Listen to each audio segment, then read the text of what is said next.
How to correct a leaning spin top. So see right now, I've just thrown it and it's turning quite a bit and it's probably going to hit my hand and stop spinning.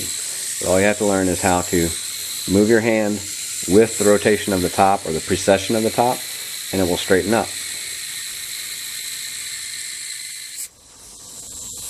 The first mistake that beginners make when they're trying to correct the top is they kind of panic. They don't think they have any time to correct it, but you have time, so just wait for it.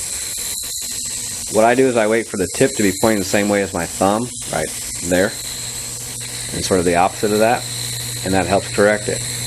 That's sort of the first thing you learn, is sort of a straight move. Later you learn sort of a circular move that corrects the top and keeps it straight. So what you have to do is sort of the opposite of what you think you should do.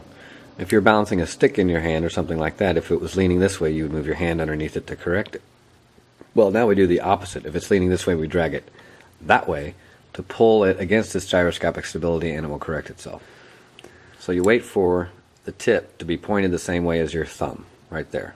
Tip is pointing that way, my thumb is pointing that way, and then you move everything that way. It won't fully correct then, but it will start to, and then wait for it to be pointed the opposite way and then drag it back. So it's just sort of a this way and that way.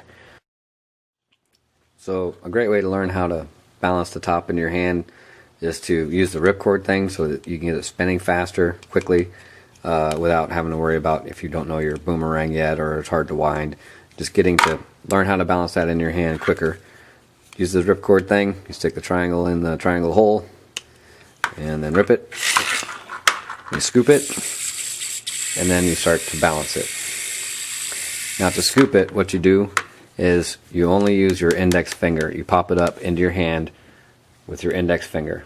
That's how you scoop it. If you contact it with this finger, it tends to burn out. It'll just sort of go against the spin of the top and it'll burn out. So you kind of scoop it up with this here.